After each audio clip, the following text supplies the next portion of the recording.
I started sharing that anonymous saying, we have two lives, and the second begins when we realize we only have one.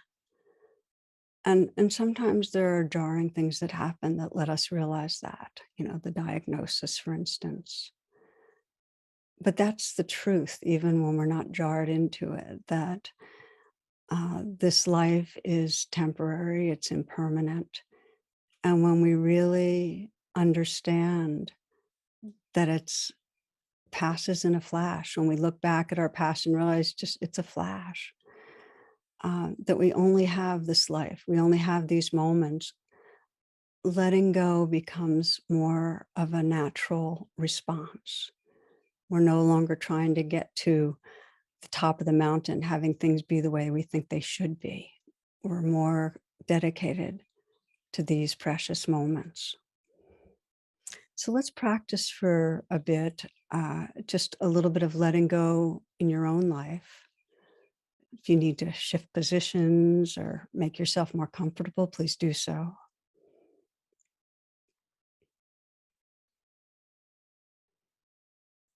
And you might scan your life and just sense where there's a habitually tensing fist.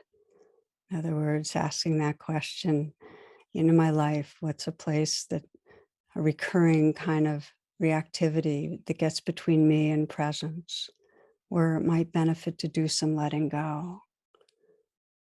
Where are you holding on to, I should be different or you should be different?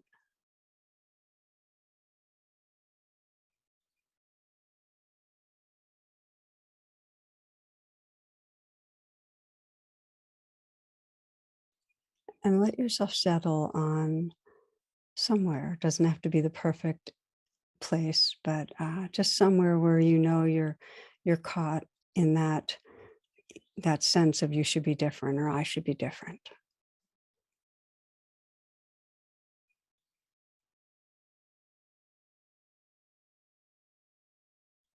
And imagine being at the end of life still holding that and what that would be like, just to help you feel the wisdom, the longing to let go.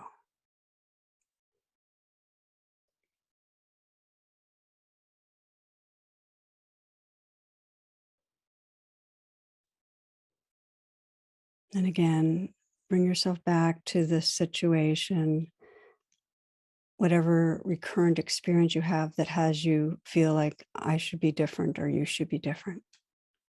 You should be more, better, not be like such and such.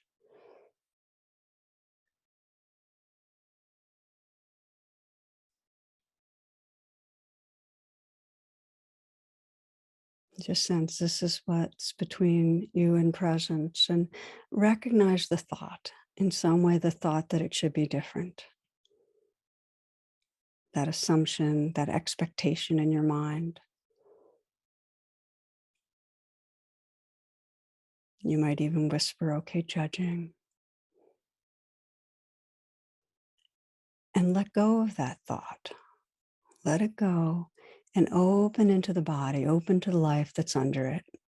Feel what's here. It might help to put your hand on your heart and just feel what's here. Breathe with it. Is it pain? Is it fear? Hurt? Powerlessness? Pain of feeling unloved or unsafe? Just breathe with it.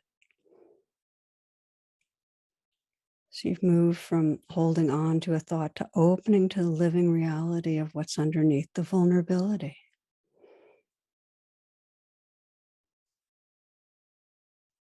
And deepen that presence with compassion. You might sense your own wise heart, that larger heart space, the field of your compassion, your spiritual heart holding your human heart. Maybe there's a message. I'm here. I care. I'm not leaving. Trust your goodness.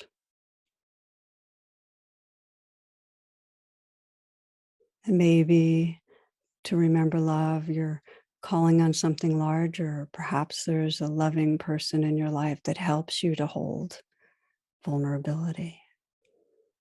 or maybe there's a deity or a pet, but just sense that being helping you to rest in that larger heart space and hold what's here.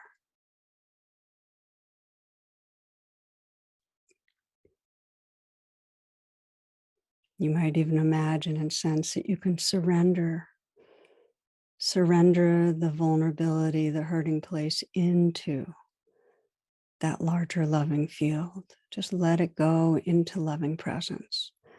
This isn't getting rid of, it's letting it be included in a larger truth. Just imagine handing it over, bowing, surrendering it into the field of love, and then rest in that loving presence.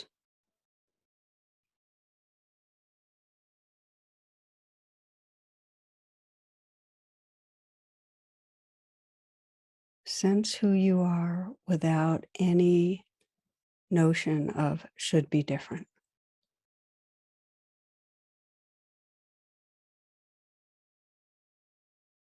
Sense your beingness, the vastness of heart and presence when there's no sense of should be different.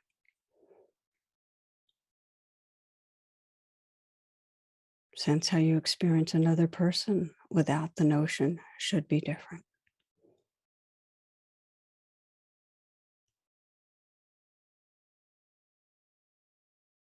Perhaps there's compassion towards where you sense there's pain. And perhaps you can sense some creative possibilities of relating or engaging differently from this wisdom of your heart.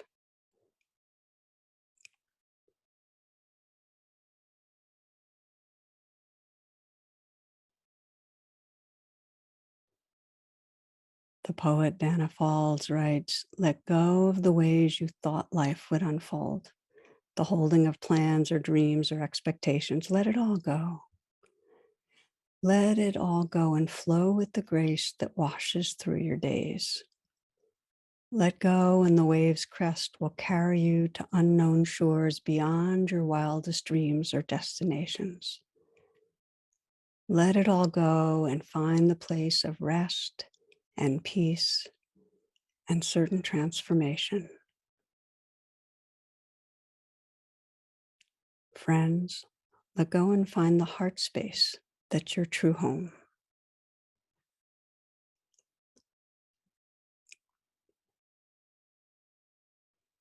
Okay, opening your eyes. If they're closed, coming back. So, what I want to leave you with is that this is a life practice. And the good news is that each round that you ask that question, that in some way you wake up and let go of the thoughts should be different and just open into the reality itself, open with kindness, with tenderness. You discover the openness and tenderness and vastness of your own presence. Again, Dana Falls puts it beautifully. She says, "In the choice to let go of your known way of being, the whole world is revealed to your new eyes." Thank you, dear friends, for your attention and your presence. Blessings.